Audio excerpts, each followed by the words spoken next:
So I'm here for the protest call which was given by me for today. ऐतिहासिक दिन है, बैसाखी का दिन है और आज के दिन ये जो पीछे प्रोटेस्ट कॉल आप सबको दी थी उसमें एक बहुत ही ख़ास इंसान, पहले व्यक्ति जो हैं वो यहाँ पहुँचे और इनका नाम है आलोक। तो आलोक से बात करके इतना अच्छा लगा कि मुझे लगा कि इनकी विचार और इनकी सोच और इनके कार्यों के बारे में इस पूरे देश के साथ शेयर करना चाहिए। तो आलोक, कहाँ से हैं आप? जी, मैं यूपी लखीमपुर से। ठीक है। आलोक, आपने यहाँ पे कब से आना शुरू किया जंतर मंतर पे? ये करीब 2 साल हो गए। 2 साल से। और आप मुझे बता रहे थे कि आपके यहाँ आने का कारण क्या था? क्या सोच के आपने आना शुरू किया? ये जो घटना मेरे साथ हो चुकी है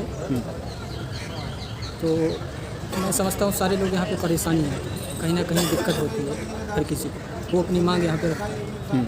तो उसी को देखते मैं पहली बार जब आया तो मैंने देखा सारे लोग परेशान हैं कहीं ना कहीं, तो साथ देने वाले बहुत सारे लोग यहाँ पे आते रहते हैं। तो मैंने कहा मैं भी बराबर ये संख्या बढ़ाता रहूँगा, हर प्रोटेस्ट में शामिल होगा संडे को संडे। तो तब से मैं आना शुरू किया हर संडे को। देखिए कितना कमाल का इनका विचार है कि ये कहते हैं कि मैं यहाँ पे प्रोटेस्ट में जाकर संख्या बढ़ाऊँगा। मैं एक खुद हूँ तो मैं कम से कम एक संख्या तो बढ़ा ही सकता हूँ वहाँ पे प्रोटेस्ट पर जाकर। तो ये विचारधारा अगर इस पूरे देश की बन जाए तो ये देश जो है पूरा बदल सकता है।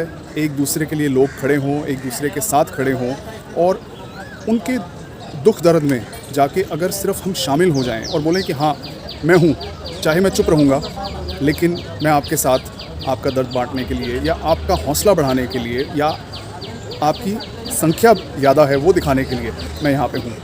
तो आलोक, आप करते क्या हैं? जी, मैं इसमें मजदूरी करता हूँ। मजदूरी करते हैं? किस तरीके की मजदूरी करते हो आप? ये ट्रांसपोर्ट में। अच्छा, तो सामान उठा के लोडिंग करना? लोडिंग करना। क्या बात है। और आलोक को हफ्ते में एक दिन छुट्टी मिलती है और उस दिन जो है ये यहाँ पे जंतर मंतर पे आ जाते हैं।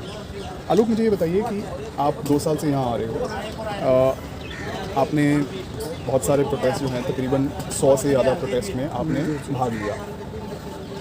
हो सकता है जब आप आते हो तो दिन में आप 1, 2, 3 प्रोटेस्ट में भी हो सकता है भाग ले लो कि वहाँ पे खड़े होकर सुनते हो, बैठते हो। तो इन 2 साल में आपको क्या लगा कि देश के सबसे अहम मुद्दे क्या हैं?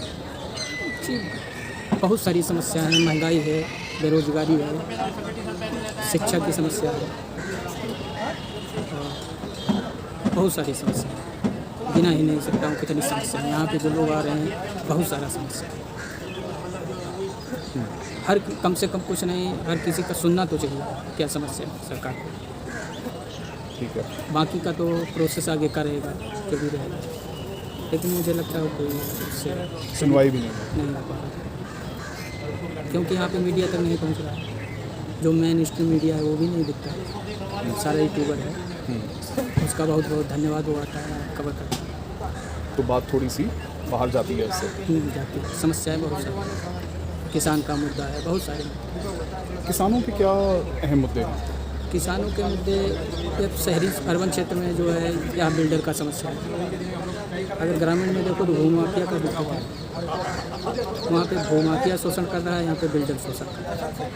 ये दोनों सगे भाई हैं, दोनों। और इनके बीच का किरदार जो है नेता है, वो किसी पार्टी के हैं, इससे लेना देना नहीं, वो नेता ही करवाए, चाहे अर्बन में हो चाहे रूरल में हो। मैन किरदार जो है। आप पढ़े लिखे कितना है? मैं 12वीं पास। कितनी मैच्योर सोच है आलोक की और कितनी सटीक इन्होंने चीज़ों को समझा है।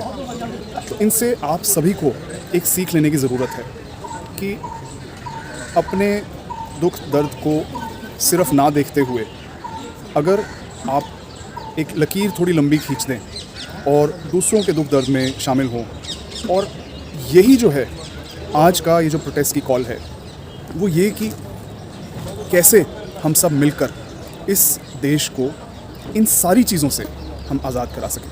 क्योंकि कोई सांस नहीं ले पा रहा, कोई काम नहीं कर पा रहा, कोई जी नहीं पा रहा, किसी की ज़मीन हड़प ली गई है, किसी का शोषण हुआ है, इतने मुद्दे हैं, जब इतना लोगों के साथ बदसलूकी हो, बदव्यवहार हो, तो देश तरक्की कैसे करेगा, लोग तरक्की कैसे करेंगे। और आलोक ने जैसे बताया कि सुनवाई तक नहीं है, और उस सुनवाई इसलिए नहीं है क्योंकि नेता जो है, नेता यानी सरकार, वही ये सब काम करवा रहे हैं। तो आज हमें जो एक सबसे ज़्यादा बड़ी ज़रूरत है वो ये है कि हम इस देश के नेता बदलें, क्योंकि जब नेता बदलेंगे, पढ़े लिखे लोग आगे आएंगे, पार्लियामेंट में बैठेंगे, ऐसे लोग जो ईमानदार हैं, ऐसे लोग जो पॉलिटिक्स को धंधा बना के नहीं आगे आ रहे, जब ऐसे लोग आगे आएंगे तभी ये सारी चीज़ें हल होंगी। तो इस वीडियो के माध्यम से आज मैं आपको ये भी बताना चाह रहा हूँ कि हमारा जो ये आंदोलन आज शुरू हुआ है, आज बैसाखी के दिन, उसका अल्टीमेट एम जो है वो यही होगा कि इस देश की राजनीति को बदला जाए, इस देश की सरकारों में ऐसे लोग आएँ जो कि इस देश के हित में वाकई काम करें, अपने हित में ना काम करें। तो आलोक, आपका बहुत बहुत धन्यवाद बात करने के लिए, यहाँ पे हमारे साथ आके खड़े होने के लिए। और कोई एक संदेश छोटा सा आप देश की जनता को देना चाहेंगे अपनी तरफ से? बिल्कुल, संघर्ष करते रहो, सरकार चाहे जो भी। एक बारी वीडियो में देख के प्लीज़ बोलिए। संघर्ष करते रहो, सड़क पे उतरते रहो। क्या बात है, क्योंकि संघर्ष और सड़क से ही देश के बदलाव का रास्ता है। तो संघर्ष कीजिए, सड़क पर उतरिए, साथ में आके खड़े होइए और इस देश को हम एक दूसरी आज़ादी दिलवाएंगे।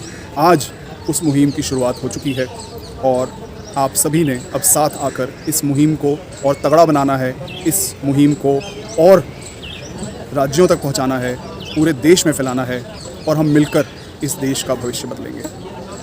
नमस्कार, आदाब, सत श्री अकाल, गुड इवनिंग।